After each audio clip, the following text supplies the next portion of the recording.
여러분 안녕하세요. 링고야입니다. 미나상 konnichiwa. 링고야 데스. 자, 오늘은 발음 교정 연습 6일차 명사와 동사의 악센트에 대해서 알아보도록 할게요. 먼저 명사의 악센트를 알아볼게요. 명사는 기본적으로 단어마다 악센트를 외워야 합니다. 지난 시간에 배운 두고형, 중고형, 미고형, 평탄형 중에 어떤 형태가 많이 나오는지에 대한 경향은 있지만, 예를 들어서 동물을 나타내는 명사는 전부 다 이 형이다 라고 하는 법칙은 없답니다. 경향성에 대해서 잠시 설명드릴게요. 자, 네 박자로 이루어진 명사. 이 명사는 두고형, 중고형, 미고형, 평탄형 중 어떤 형태가 가장 많을까요? 바로 정답은 평탄형입니다. 자, 네 박자로 이루어진 명사의 약 70%가 평탄형이라고 하네요. 그러면 우리는 명사를 어떻게 공부해야 될까요? 법칙이 없는 명사, 단어마다 다 외워야 돼? 라고 생각하실 수 있는데, 자, 기본적으로는 그렇지만 이 명사 중에서도 어느 정도의 규칙성을 가지는 것도 있답니다. 자, 바로 외래어와 복합명사의 경우입니다. 자, 이 외래어와 복합명사의 경우의 규칙성을 알기 위해서는 악센트의 핵이라는 것을 먼저 이해해야 하는데요. 자, 지난 시간에 알려드릴까 하다가 이걸 알면 좀 더 헷갈리시지 않을까 싶어서 일단은 생략을 했었는데, 이번에 규칙성을 알기 위해서는 이 악센트의 핵을 이해하는 것이 중요하기 때문에 먼저 악센트의 핵에 대해서 알려드릴게요. 자, 악센트의 핵이란 단어마다 외워두어야 할 음의 높이가 낮아지는 위치에 대한 정보를 말합니다. 자, 악센트의 핵의 위치는요, 직후에 음이 낮아지는 박자에 있어요. 자, 이렇게 말만 들으면 이게 무슨 말이지? 라고 생각을 하실 텐데, 예로 들어서 쉽게 설명드릴게요. 예로 들어 카메라 라고 하는 단어는 카의 직후에 음이 낮아지기 시작해서 매에서는 음이 낮은 상태로 발음이 되죠. 자, 여기서 악센트의 핵은 바로 카에 있다고 할 수 있습니다. 악센트의 핵의 위치는 직후에 음이 낮아지는 박이라고 했죠. 즉, 카 직후에 음이 낮아지기 시작하기 때문에 카에 악센트의 핵이 있는 거예요. 자, 그리고 이는 뒤에서 셌을 때 라, 메, 카 바로 세 번째 박의 악센트의 핵이 있기 때문에 마이너스 상가다라고 합니다. 카메라, 카메라. 한 번 더 예를 들면 비타민, 비타민 같은 경우에는 타와 미에 걸쳐서 음이 낮아지고 있죠. 즉, 타 직후에 음이 낮아지기 시작해서 미에서는 음이 낮은 상태로 발음이 됩니다. 자, 그렇기 때문에 악센트의 핵은 어디에 있다? 바로 그 타에 있습니다. 그리고 이 역시 미다 라고 해서 뒤에서 셌을 때 세 번째 박의 악센트의 핵이 있기 때문에 마이너스 상가다 라고 합니다. 자, 여러분 눈치채셨는지 모르겠지만 카메라, 비타민 이 둘 다 바로 외래어이죠. 네, 그렇습니다. 외래어 명사인 경우에는 뒤에서 세 번째 박의 악센트가 있는 마이너스 상가다의 악센트의 형태를 가집니다.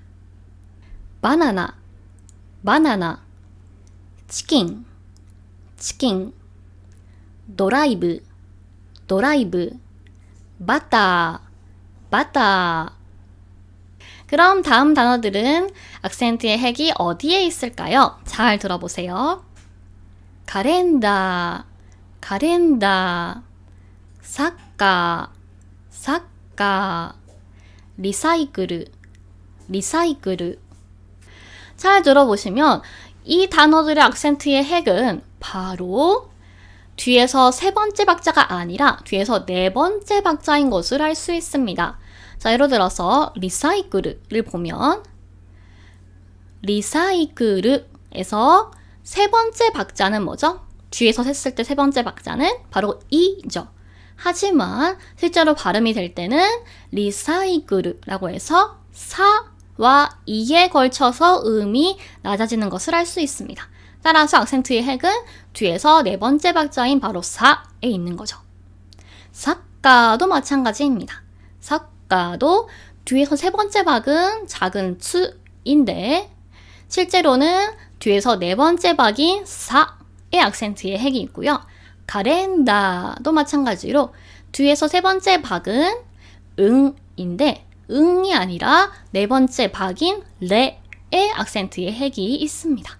즉 따라서 외래어의 경우에는 기본적으로는 뒤에서 세 번째 박의 악센트에 핵이 있는데 뒤에서 세 번째 박이 작은 츠나 응이나 그리고 이중모음의 두 번째 글자인 경우에는 즉 이거를 통틀어서 특수박이라고 하는데 특수박, 이 특수박인 경우에는 거기에는 악센트의 핵이 붙을 수가 없기 때문에 그 앞에 글자, 앞에 박자에 핵이 붙게 됩니다.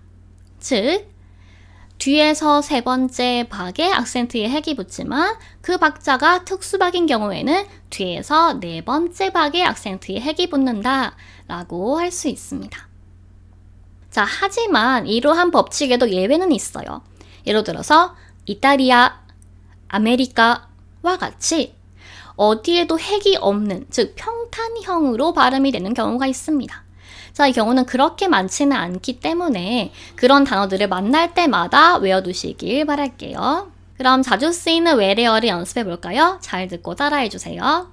스마호, 스마호, 테레비, 테레비, 드라마, 드라마, 카ーテン, 카ーテン, 테이블, 테이블, 에어컨, 에어컨, 샴푸, 샴푸, 샤워, 샤워, 스ーパー, 스ーパー, 콤비니, 콤비니, 초콜릿, 초콜릿, 주스, 주스.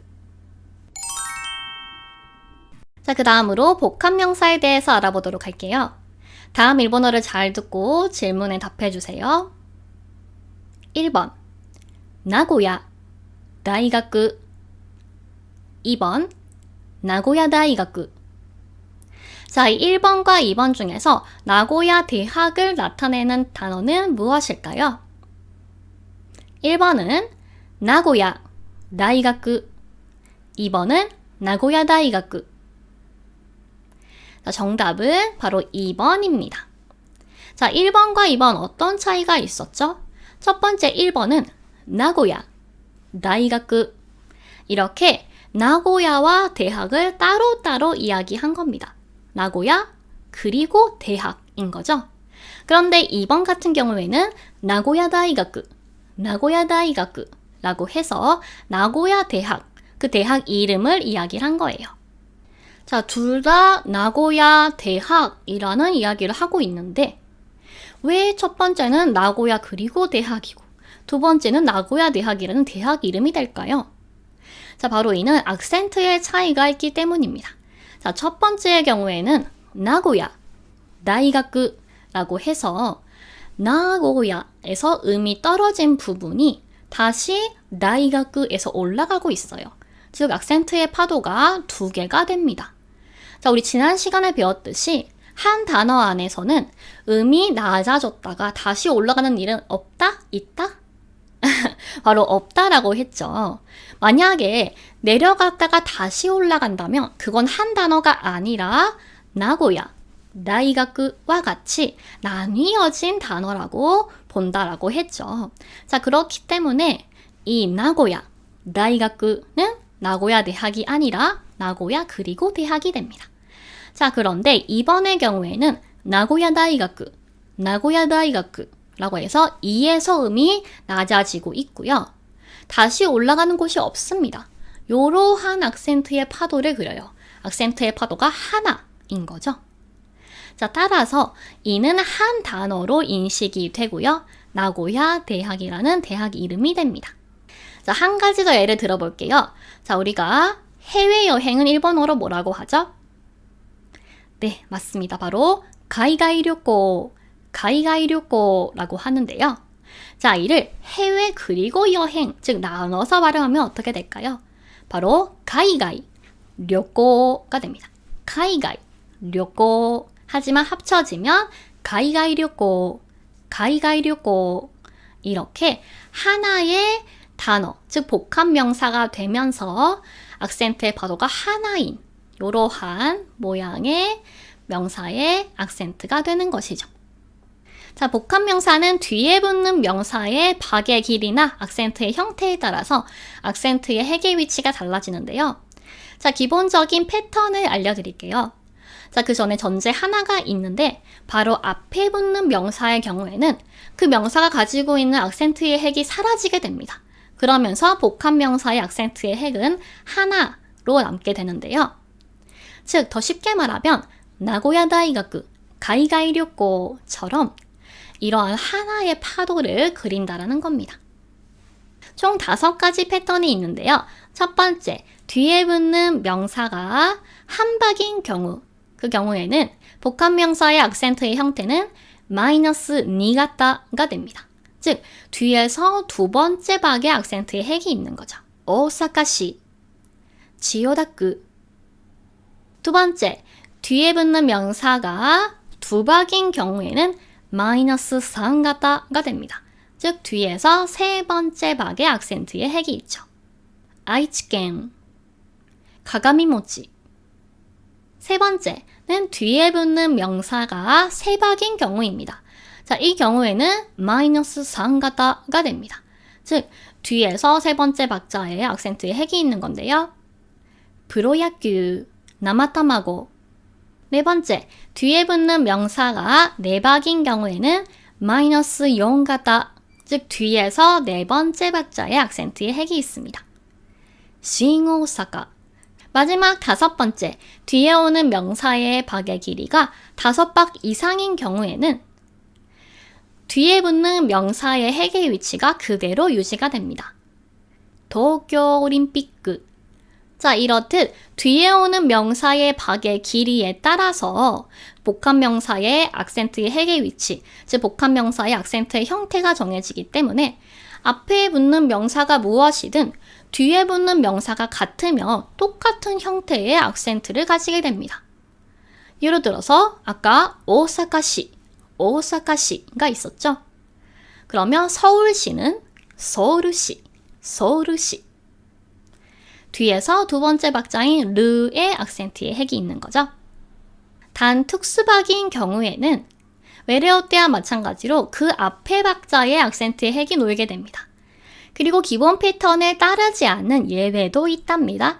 이는 그렇게 많지는 않기 때문에 그때그때 외워주시면 좋을 것 같아요. 오토코유, 히조베르. 다음으로 동사의 악센트에 대해서 알아보도록 할게요. 동사의 악센트는 명사의 악센트보다는 좀 더 간단한 규칙이 있습니다. 먼저 동사 원형의 악센트는 마이너스 니가타, 즉 뒤에서 두 번째 박자에 핵이 있는 경우 혹은 평탄형, 악센트의 핵이 없는 경우 이 두 가지로 나뉩니다. 카쿠, 요무, 미루, 오키루, 사가루, 아츠메루, 키쿠, 이쿠, 토부, 아소부, 아가루, 하타라쿠.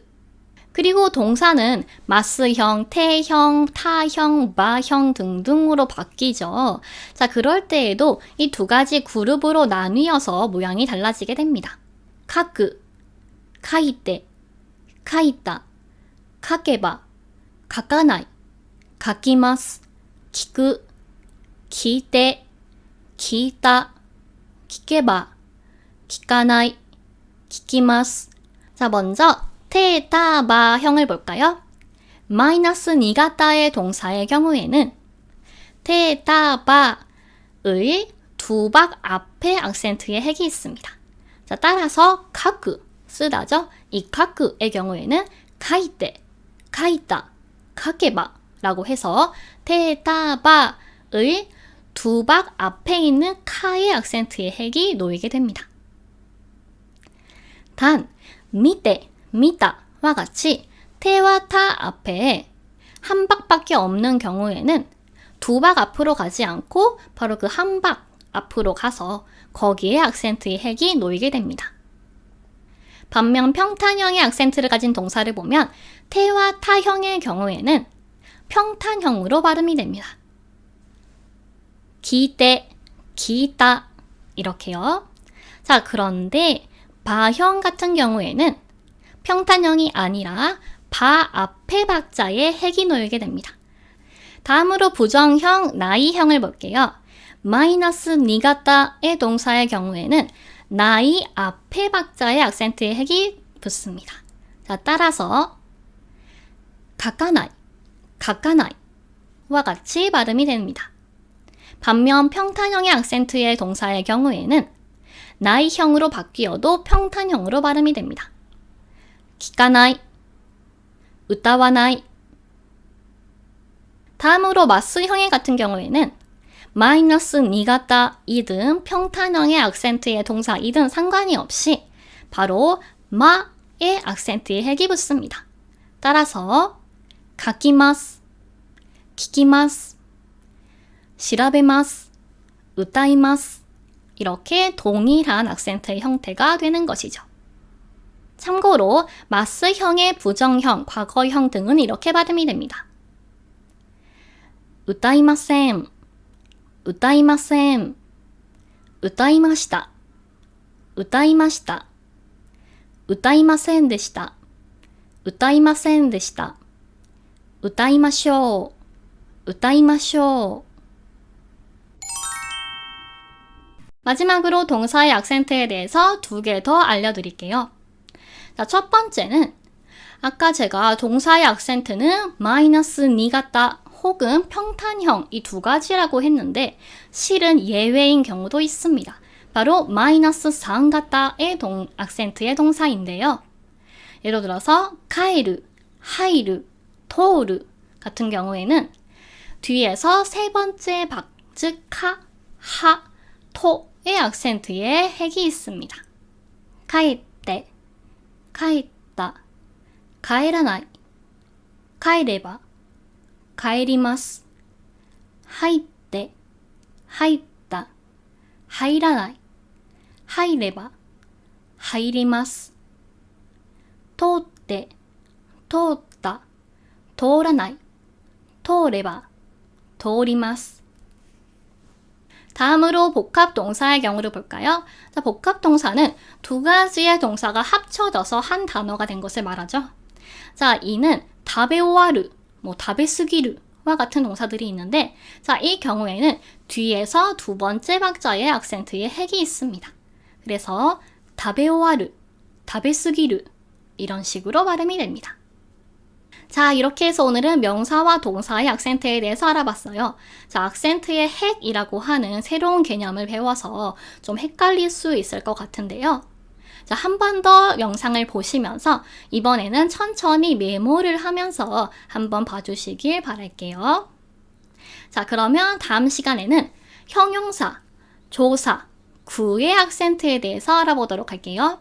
그럼 구독과 좋아요 꾹꾹꾹 눌러주시고요. 다음 시간에 만나요. 안녕.